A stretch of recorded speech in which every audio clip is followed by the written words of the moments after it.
The story begins in New York, introducing several characters simultaneously. One of them is Muhammad, a security guard who observes a handmade card full of affection.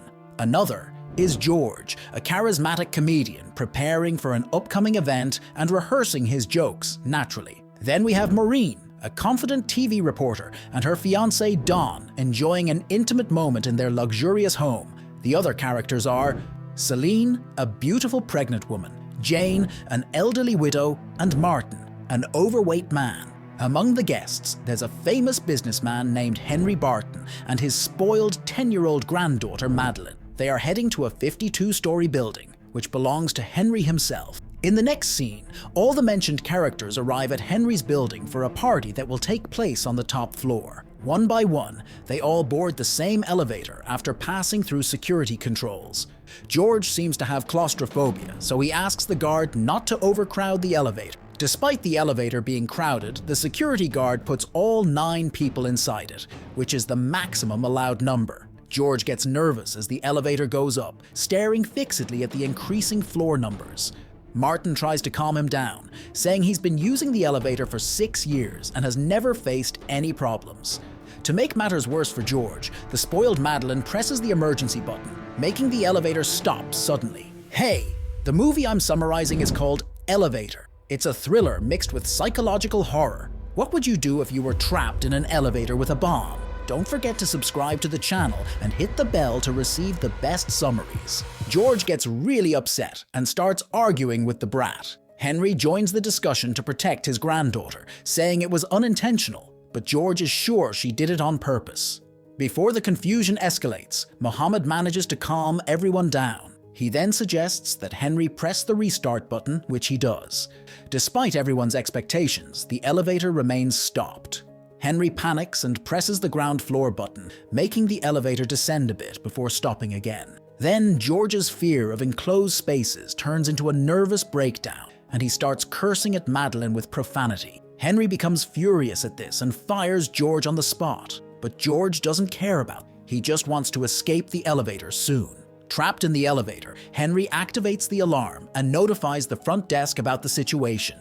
The doorman informs them that he has already called technicians to solve the problem. While waiting for help, the people in the elevator start chatting, creating a friendly atmosphere among them. Henry mentions that he's about to retire and wants to enjoy life without stress. He just needs to find someone capable to replace him soon.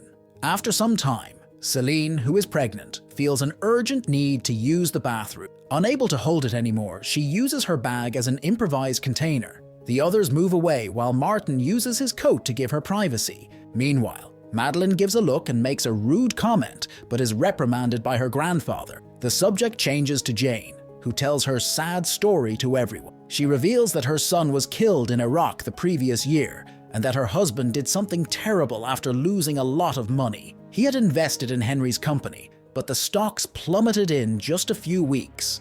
Jane says, crying, that she and her husband wanted to buy a boat to enjoy their retirement, but their dream was destroyed. She expresses her fury at Henry, indirectly blaming him for her loss.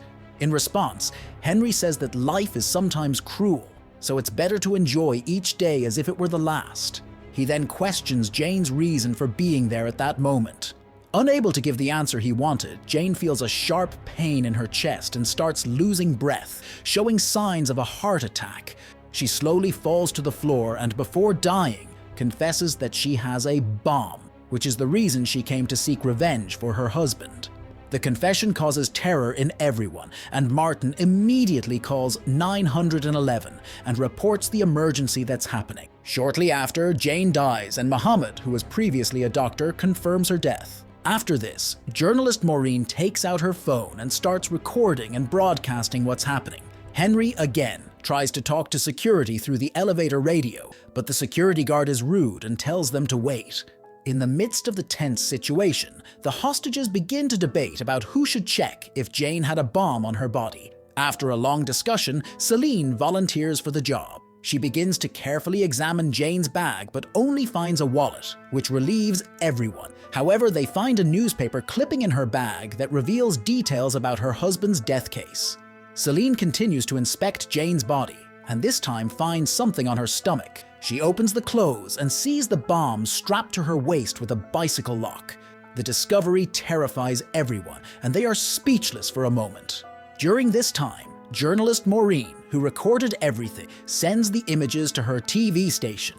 After receiving no help for a long time, the group trapped in the elevator seeks a different way to get out. Don decides to act. He climbs to the ceiling and tries to break open a panel, hoping to find an emergency exit. But to their misfortune, he only finds lights up there. After all failed attempts, Celine lights a cigarette to relax, but Don forbids her from smoking, mentioning the possible harm to her unborn baby. Celine responds with an outburst of fury, questioning if he wants to be an exemplary father now. This sparks Maureen's curiosity, who suspects that her fiancé was cheating on her with the woman. She questions Don about the matter, and he reluctantly admits that he had a relationship with Celine in the past. He also confesses that he might be the father of the child Celine is expecting. Maureen is shaken by this surprising revelation. In the outside world, the video Maureen recorded shows the story, which is broadcast as breaking news across the country. The bomb maker, who created the explosive device for Jane, watches the broadcast and feels very distressed and remorseful. Meanwhile, the trapped group forces the door to see if they can escape. In doing so, they notice a small gap at the top, and Don tries to pass through it. However, he can't because the gap is too narrow. Next, he takes Jane's cane and extends his arm as far as he can to try to press the elevator button from the outside. He almost manages to press the button, but at that moment, Madeline presses several buttons on the control panel inside. As a result, the elevator's brakes are released, causing it to plummet several floors at high speed. A sudden movement tears off Don's arm, and darkness takes over the cabin. When the light returns, a terrible scene is revealed. Don's arm has been severed, and Henry's forehead has a deep cut. Quickly, Muhammad uses a tie as an improvised tourniquet to stop the bleeding from Don's mutilated arm. Elsewhere, the man who made the bomb feels guilty for endangering the lives of 8 people, so he calls media journalists to admit his mistakes. He tells the media why he made the bomb for Jane. He says he had a strong personal connection, as Jane's deceased son was his close friend. Therefore, he felt indebted to her family. He also says that the bomb contains very dangerous explosives and thinks it will explode in 10 minutes. The trapped group sees this declaration on Martin's phone and loses hope of surviving. But George proposes trying to open the door again, thinking that maybe the elevator has moved and left a gap behind the door. The group agrees with him and with great effort manages to open the door. But to their dismay, they see no exit on the other side. George doesn't want to give up, so he has the idea of opening the elevator door again. He says that maybe there's space for them to throw the bomb into the shaft, preventing the imminent disaster. But the problem isn't that simple, because the bomb is attached to Jane's body. George then asks if anyone has something sharp, and Muhammad gives him a small knife. Since the metal chain can't be cut, he proposes to dismember Jane's body and detach it from the bomb. Seeing this as the only way out, everyone agrees to do it. However, when it comes time to execute, George doesn't have enough strength for such horrible work. Seeing that he was hesitant, an angry Henry takes charge of the work because of his background as a butcher. He takes a deep breath and begins dismembering Jane's corpse. As Henry progresses, he reaches her abdomen, but needs help to extract the viscera. With Muhammad and George's help, he performs the violent operation. As they can't cut through her spine, they decide to break it. The group then separates and rotates the body, pulling from opposite sides.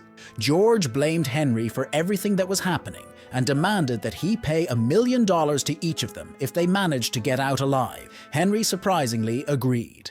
At that moment, a security guard speaks through the speaker, announcing that emergency and demolition teams have finally arrived. He promises that the team will rescue all of them soon.